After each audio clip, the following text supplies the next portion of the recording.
also the people watching live through the WFS app. Thank you for joining us. We have a stellar panel in front of us today, and this is the first panel of the industry stage as we kick things off with our three top speakers. The topic today speaks to stepping into the African market. What are the best methods of investment in the MENA region? But I think it's important to note that investment as a whole is not singular to one region and has potential for coming in wider as well. Our three top speakers today are coming in from the CAF, of course, Mr. Hassan Al-Kamah. Thank you for joining us, the commercial director. And Francesco Pavoni from Kearney, partner there. Thank you so much, sir, for joining us. And finally, Kristian Dobrev, a good friend of the house from the FBA, Deputy CEO. Thank you again for joining us. I think I'm going to start quickly with Hassan to note that after your long journey here today, or the past 2 days, how was that? And if you could just tell us a little bit more about the work you've been doing at CAF and the magnificent work you're doing now, which is causing such an interest from around the globe.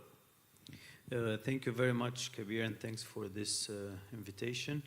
So just to start with, I am Hassan Al-Kamah, Commercial Director with CAF. So I oversee all the commercial division at CAF, where we oversee TV rights, marketing, sponsorships. So basically working on the strategy for CAF to diversify the revenue streams and to keep consistent revenues for CAF for short term and long term. So this is basically what I oversee. And the team has been doing great, as you said, because lately we signed, and now we have over 12 global partners, including top names in the continent and globally. But our main objective is to have CAF as a global product and a global attractive product for all the world, where we have all our fans all over the world. No, absolutely, and I think we need to emphasize that part, that last bit, that African football is getting so global now. It is no longer, considered to be one of those that, oh yes, this also only happens in Africa. I think it's happening globally. So we will talk more about that. Francesco, I wanted to first come to you now about Kearney, because I think the people want to know more about that and the strategic investment approaches in the MENA region for you. Okay, so first of all, good afternoon, everybody. I'm one of the senior partners of Kearney. We are a leading strategy advisory firm across the world, taking care of the Middle East and in charge of different areas. One of these is what we call tourism, travel, sport, entertainment. They are all connected. We have significant presence across the Middle East with relevant projects, and here comes my experience. Investments, we have witnessed very positive season in the last 5 years. Let's take this window as a matter of reference. The growth of the MENA region in general has been significant. For 2025, the World Bank projects 4.5–5%. Then there are different numbers associated to different entities. There are others that are seeing a much less aggressive GDP growth.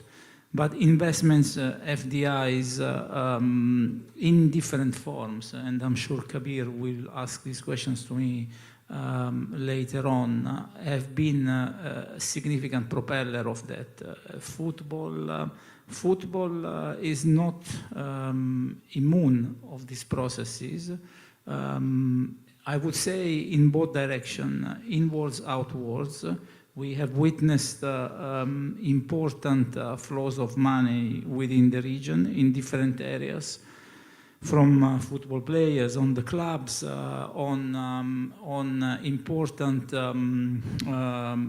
adjacent ecosystems like education, for example. We have seen important players investing in sport and football education in the MENA region recently. I expect this to intensify over the next years, especially because of all the projects that has been announced. The World Cup here in Morocco in 2030, the World Cup in 2034 in Saudi Arabia, that has been an important engine of investment attraction. The plans to enhance sport in other systems from North Africa down to the lowest Gulf and so on and so forth. So investments are important. The way these are happening and should happen can be discussed, but yeah, these are my initial thoughts and considerations. Thank you for that, Francesco. Investments are very important, I would say, sitting next to the commercial director at CAF, without which I don't think we can proceed with football moving on. But football and education play a very crucial role together, and I think, Kristian, if you could just let us know the unique insights that you offer with regarding investments on this trend and in this region especially. So I think from our position as a leader in football business, happening in different regions, in different parts of the industry. And when it comes to the investment strategies that we've seen here in the region, of course there's similarities, but there's also differences compared to other parts of the world, let's say.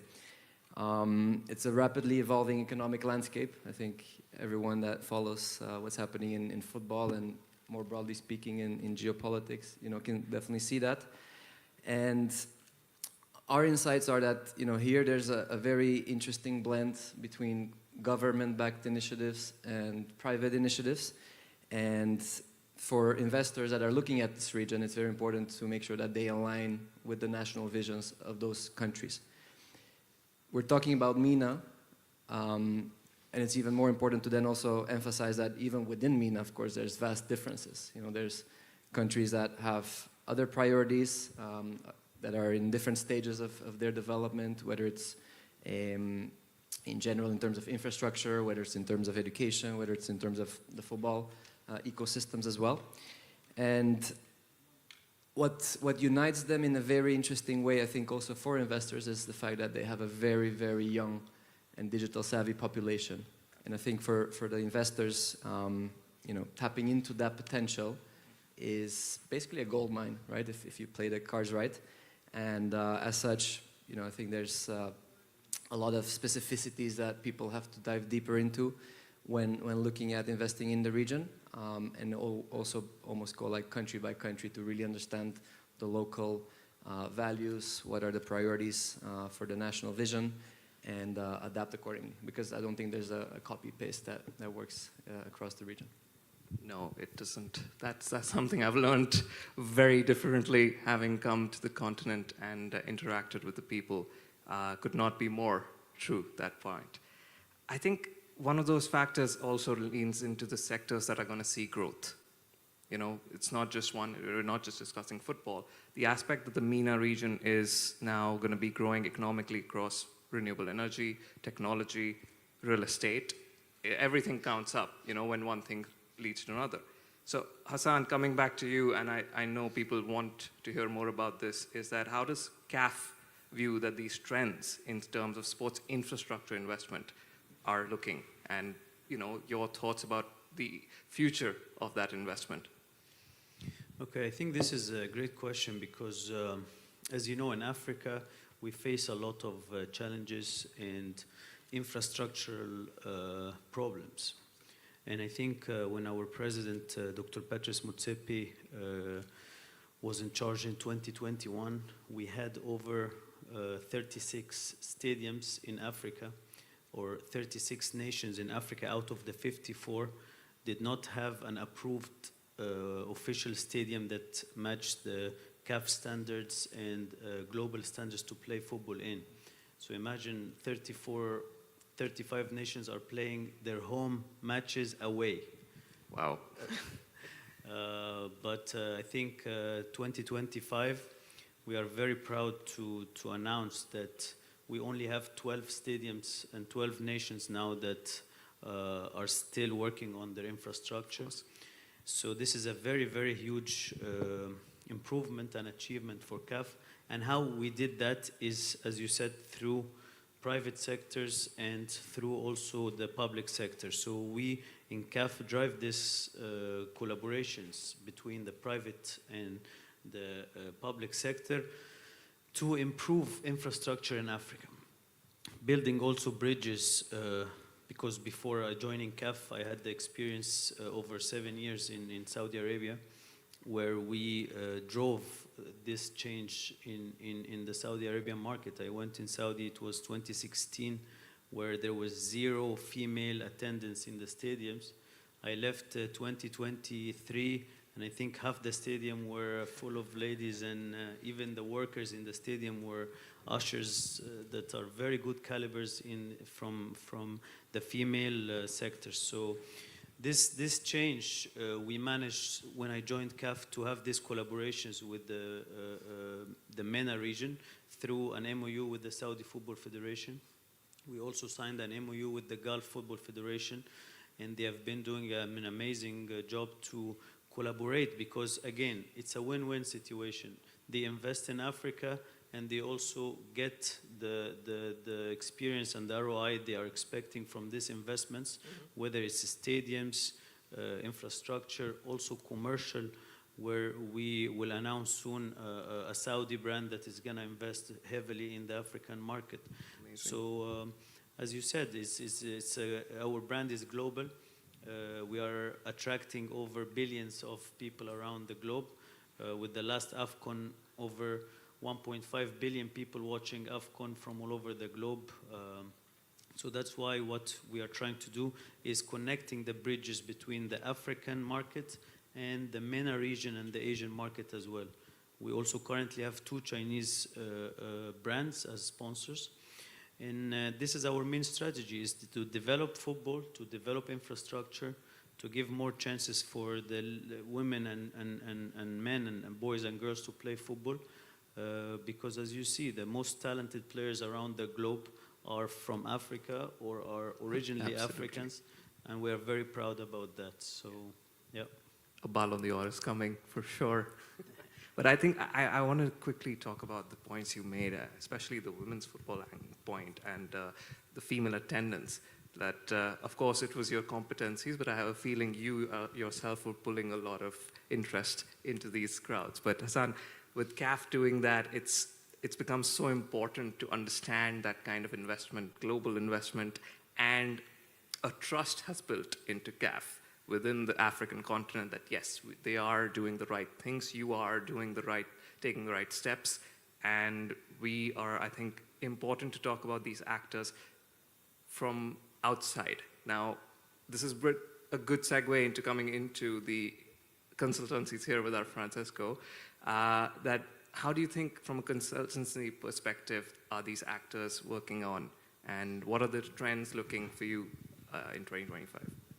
I mean, you mentioned 3 sectors: energy, technology, real estate. They are all interconnected, and I see them as enabler of many different businesses, including the sport business and the football business.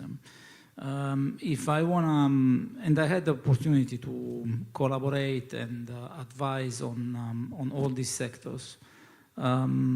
Living in between Dubai and Riyadh and working and assisting the transformation of these sectors in the last 10 years, I can witness a significant step forward, not only in the women participation. Like 10 years ago, they were not only not going to the stadiums, but not driving or not doing many other things.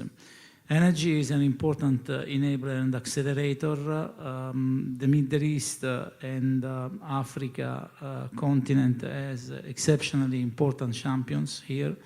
We have among the best global leaders in energy and transformation, renewable energy, solar energy, wind. Masdar and is one of that, but players like Aqua Power are getting, let's say, regional and cross-border investors, which are being recognized right now across the entire globe. I mean, they're building partnerships across different systems with China, with Europe, with the US. Approaching investments in these areas should have definitely a country-specific vision. One needs to be aware on the geopolitical situation, on the risk of the different markets and projects, and as I was mentioning, a country approach. There is an important element that needs to be commented on that as well, which is all what comes down to ESG, sustainable investment, green investment, and what can be correlated. Technology is another important chapter. Technology, in my point of view, today there is no business without technology, and every business is a technology business, no? I mean, it's impossible to run whatever business without understanding technology and what technology can deliver for business. We have seen this in many areas. Sport is not agnostic.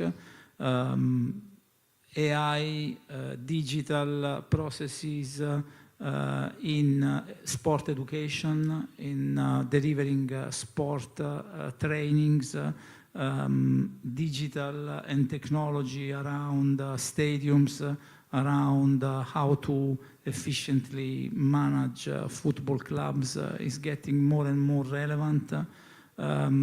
Technology enables media, and media is an important channel in the sport and the football business. I mean, we know that one of the imperatives, and this is valid across clubs of the entire Middle East, the growth, the professionalization, the effective managerial behavior around these clubs is essential to attract talents, to generate sound and profitable profit and loss and contribution. So technology can be an important cost saver and cost drivers. Investments in technology can take a different shape. It can go in different phases of the life of this investment. Sorry if I speak a little bit longer, but it's important to introduce also these topics. We see developments in the sport industry in the different phases of these investments. Early stage, VCs, PEs are entering the markets and contributing to the growth of these sectors and the investment targets, as I was mentioning, on infrastructure.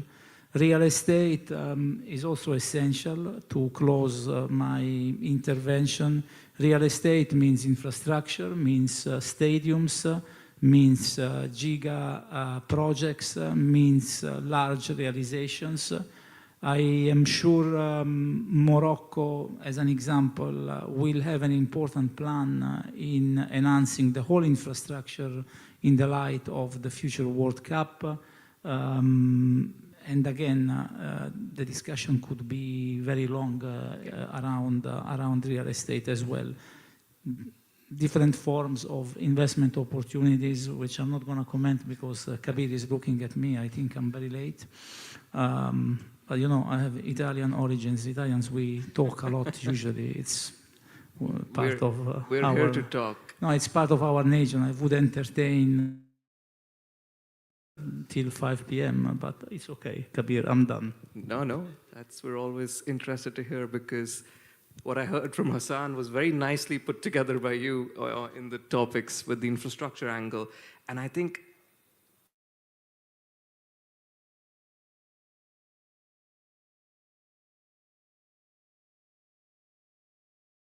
the point is, these people getting there need to be educated. They need to know what's happening in sport. They need to react in the right way. So how are FBA's strategies for the MENA region working with these factors that we've discussed, with infrastructure, with tech, especially coming in from Europe into the MENA region for you? So when we look at what we do in education, we always look comprehensively, holistically, right? We look at the 360-degree picture, whether it's in the region here or elsewhere. And to your point, if we're going to talk about investment, there's investment of capital, and B, there's investment in capital, in human capital, right? And I think both should go hand in hand, because imagine if you have... Hassan has done both. Sorry? Hassan has done both. Yeah. Imagine if you have all these great investment projects, but then the people that have to implement them or run them and maintain them don't have the required knowledge and skills to do it properly, then your investment is going to go down. So in that case, I think those trends that you've highlighted, renewable energy, real estate, technology, what I find very interesting and what we try to always make our students or learners understand is how do they converge and how do they interconnect, to Francesco's point as well, so that regardless of what area of the industry you end up in, you can speak at a decent level and you have the awareness at least of what's happening and what's important for each of those individual trends or sectors, and then you can really double down on building that technical expertise, of which as you mentioned, education is the engine. So I think in light of that, first and foremost, what's going to happen in terms of those trends accelerating over the next few years with the advent of, even more sustainable energy, AI, all the technological trends. Added to that, again, the demographic opportunity that specific to this region, exists. I think it's going to be even more important to use education as a platform to build those problem-solving skills, to build those critical thinking skills in the people that will plan these projects, find investors and pitch to them, and run them and hopefully execute them towards a successful outcome. So I think all of that put together is it's making it so that the ball moves very quickly and you have to stay on top of it if you want to do things properly. Yeah, the ball moves very quickly when you're discussing investment, I'm sure. And that, Hassan, did you want to say something? No, I thought that was what's happening, because what you just mentioned segues us into private equity, I feel. Venture capital management buyouts. That is what we're listening about, the efficient investment vehicles entering into the MENA region. So, Hassan, as the expert from CAF, how is CAF using these investment strategies and structures, essentially? And is there a priority over one or the other, or is it a uniform approach? Okay, just before I forget, I just wanted to for sure thank the Moroccan government for this huge support, not only for your event, but also for CAF. And we will have the Africa Cup of Nations in Morocco in December, so we are looking forward to be here in this amazing country. It's for the first time, talking about infrastructure, for the first time in CAF history that we will play in 9 stadiums. Wow. Usually we play in 6. So this will, we are expecting over 2.5 million attendees. So we are inviting all of you guys. It's a holiday season, so you can't enjoy more than coming to an AFCON in Morocco.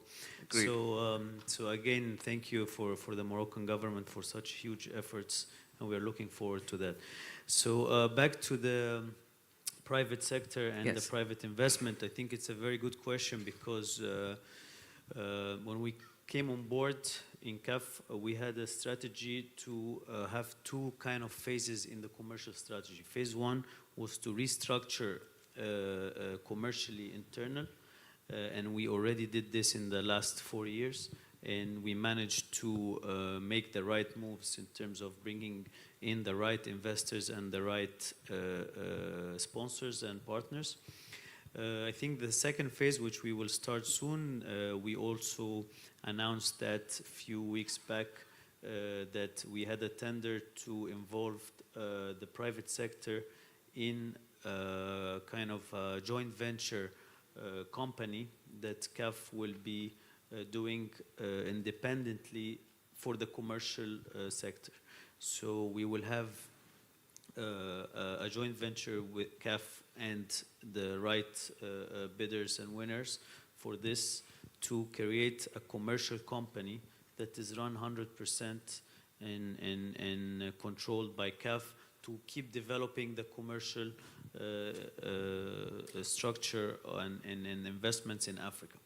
And the amount of interest that we received, over 11 companies globally, the top 11 in the world have applied, and we are currently in the process of choosing the right bidder. This shows you that, as I said, CAF product is a global one, and there's a big interest from all over the world, and we will see these huge results coming up soon. There will be a big announcement to see who is the global partner that is joining CAF to diversify and to push the limits. Again, I always say AFCON, from my perspective, is the second biggest event in the world after the World Cup, with all respect to the UEFA colleagues. But this is our view, and this is what we are aiming to push in the next few years. Oh, absolutely. And I think you have every right to say that. I'm sure they both will have their own views on that. We'll come back to that. But you, please, Francesco. We can open the debate. I'm going to let that open now. Go for it. I cannot not answer now because No. Please, Francesco, go for it. The Italian part, huh? No, but I am apolitical, first of all. So I'm very far away from politics. I've put my questions away, but please. I mean, now, okay, it's healthy competition. Let's put it that way. No, go on. Anything else to add? No, it's okay, it's okay. Eventually, I can complain with Hassan. They didn't invite us, but it's okay. Next You're time. the first one to come in AFCON. You're invited for sure. Thank you so much. Kristian is feeling left out. Any words of yours? So I always try to not judge until I've seen something in person myself. So as I have never had the chance to go to an AFCON, I'm going to refrain from making the comparison. So maybe I'll come in December and then have the ability to compare. Thank you. I'm kind of glad we had Hassan in the middle for this. This is going to come out so perfect. Coming back, Francesco, you have tickets booked for AFCON for both of you now, Kristian and yourself. Yes, all of us. But talking about the investment vehicle again, we have to understand the pros and cons of it in the MENA context, and who better than yourself to tell us? Okay, so I mean, this whole conversation has a big take-home, which means money is a big enabler in sport as well. I mean, we cannot survive without investment, without proper money. Anyways, we have, as we were discussing, we have basically 2-3 main investment vehicles on instruments we have seen developing a lot across the sport and the football industry. In the last years, VCs, PEs, MBOs, we can apply them to different areas and businesses. Each of them, they are different vehicles with different risk levels, returns, time and horizon of the investment, and also, let's say, degree and power of control of the funds that are deployed. VC, as you know, goes in the early stages of whatever business, which means the returns can be higher, but the risk is also higher. So this needs to be evaluated, studied, and VCs also, they are all going through different rounds of acceleration and financing, which means dilution, which means many different things. So here it comes a little bit I remove a little bit my sport hat and passion for football hat, and I redress financially and the business managerially wise. PEs are important. PEs has done significant investments across the sport industry. It is more long-term on selected areas. I've seen leverage on PEs on acceleration of technology. I've seen PEs or, even the big funds moving players, investing in clubs, and then we can discuss about the returns or how these investments has paid off until today. I work a lot in Saudi Arabia, so I have assisted important players and large financial platforms stepping into the football industry.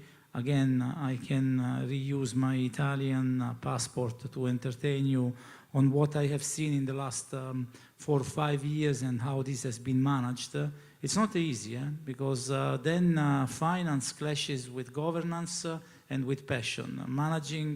Investing in a football club and managing the investment to generate proper return is extremely difficult, extremely difficult.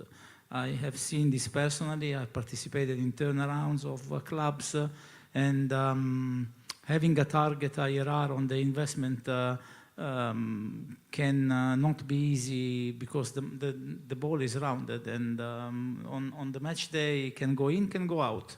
And so there is a lot of emotional component into the allocation of this money. MBOs, again, I've seen this a little bit less, but their particular way of going in. I'm not sure, maybe my colleagues can contribute how much this has been leveraged or will be leveraged for the football or sport industry. Thank you. Thank you, Francesco. I think, yes, that last part actually does make us think about the MBOs, as you said. And Kristian, with FBA, with everything we heard about the outside view of Africa and how it's increasing, not just Africa, the MENA region, what has been the experience for FBA in that investment strategies, the structures that you're using to make those steps into the MENA region? And from that perspective that you are actually entering new ground, as you said, you don't judge and you don't anticipate until you've done it. What's that experience been for you? We're just in the early stages of trying to figure it out and trying to understand, what vehicle makes more sense for us and what we're trying to achieve.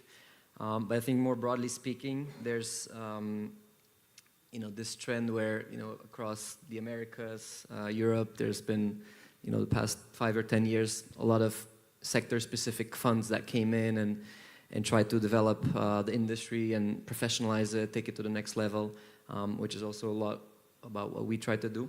And so I think here as well, there's a lot of opportunity for, different funds to come in and to kind of like scan the market to see which assets are undervalued, whether it's clubs, whether it's sports tech startups, whether it's academies, whether it's other things, and try to kind of like create a portfolio strategy with regards to how to approach the market and do it so in the most effective way. But for us, of course, and again, this comes to my previous point of aligning with the national vision. We usually try to do a really concerted effort to understand the local or the national challenges and needs and visions and opportunities so that we can almost like reverse engineer the solution based on what they uniquely think makes sense for their national football ecosystem, right? So again, we cannot copy-paste. We cannot copy what worked in Europe and paste it here. Similar as to, whatever worked in Saudi Arabia might not work in Morocco and the other way around. So I think for us, it's understanding, at a deep level what's important to each stakeholder or each nation, and then adapt to that specific reality, create the programs that are adapted to their specific needs and the timeline on which they are in the development of their football ecosystem, and then really double down on making sure that we can create impact. Yeah, no, absolutely. And I know we're a little bit short on time, but I think I would like to make sure that this question gets across because it's the one everybody's waiting for. And I'm going to shake it up a little so that we kind of get a new view coming in. Francesco, I'm going to come to you first. What are your top recommendations for the investors? That like these people are entering the MENA market from a Kearney point of view. What are the things you can tell them that, hey, make sure that you don't do this and make sure you do this? First of all, I really love the topic because it combines finance with passion. To me, the MENA region is a very complicated region. It's not a monolith, and is way more differentiated than other regions like Europe, the US. Okay, I don't want to now go back to Mr. Trump and what he's generating in the World Economic Order, but investors need to take a country-specific view and approach, which means that there should be a proper plan on where to invest, how to invest, and why to invest. Take Morocco, for example. While you guys are gearing up for 2030, you have different sectors and areas which will be part of an ecosystem of the successful formula to host the World Cup.